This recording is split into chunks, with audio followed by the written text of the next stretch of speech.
12 years ago, Emma Kane's 17-year-old son John died after he inhaled the substance butane, which is used in cigarette lighters.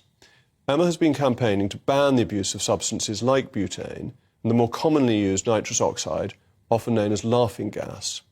Last month, it was announced for the first time that the possession of nitrous oxide would be made a criminal offence under the government's new antisocial behaviour plan.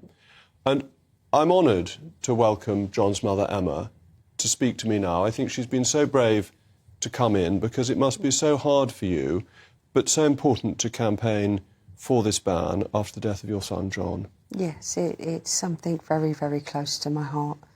Absolutely. And you were saying to me that you now go up to people when you see them inhaling substances to warn them of what can happen. I do. I've even got some of them to let go of their balloons. I tell them how dangerous it is. I tell them that my son died inhaling gas, and that they're harming themselves, you know, they're doing damage to themselves. And what would their parents do if their parents lost them, you know? And people don't realise how dangerous it is, do they? They think it's... They don't, no. Just a high... They think it's just laughing gas. It's, you know, they think it's harmless. They don't realise, really don't realise how dangerous it is. And butane's even more dangerous. Yes. And that's obviously what killed your son. Yeah. And you're campaigning, and you've been successful in your campaign for laughing gas to be banned, and hopeful that that will have an effect, and also that the message will get out. So how are you running your campaign? Where are you going? You're obviously on here tonight. I'm just doing what I can. I've started from stopping them on the streets to putting my story in the local paper, and it's gone from there. I've contacted by various companies. I don't know if I'm allowed to mention. Do mention. Okay. I put it in the Echo, and then from there I got contacted by ITV, then BBC. I've got my story. Had my story put in the That's Life December issue magazine. I've done a couple of BBC interviews, and Daily Express are supporting me with my campaign as well. And yeah, and I'm here with you. And have you been speaking to young people as well, and not just ones when you've seen them on the street, but do you give talks? I did stop a couple of teenagers, not that they wasn't doing anything like that, but just to get their point of view across on things, and why they think that kids of their age would be doing that.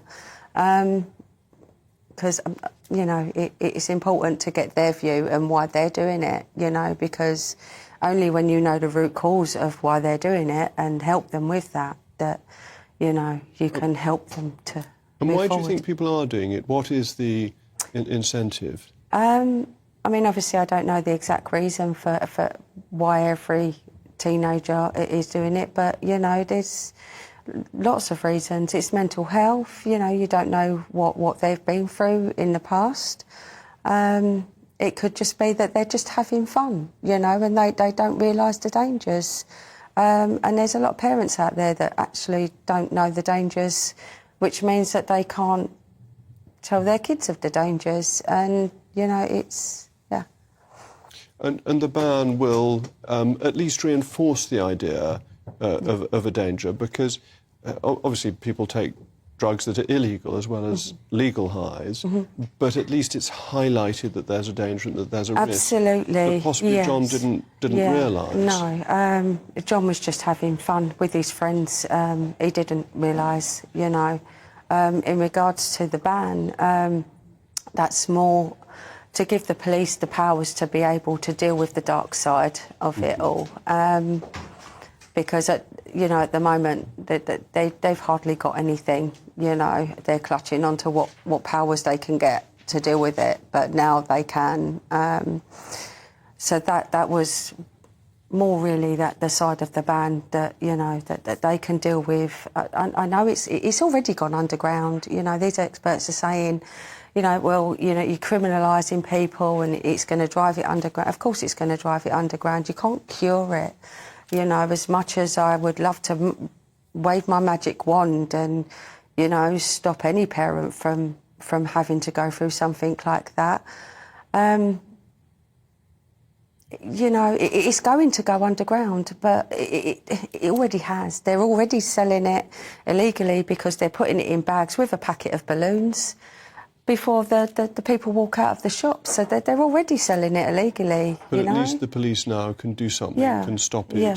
And can save people in future. Absolutely. for I'm these risks. not out to criminalise anybody. I want to save our kids, you know, and it's criminals out there that are using it as well, and that side does need to be dealt with, you know, because it's what it leads to, you know, crime and antisocial behaviour and stuff like that. That needs to be able to be dealt with.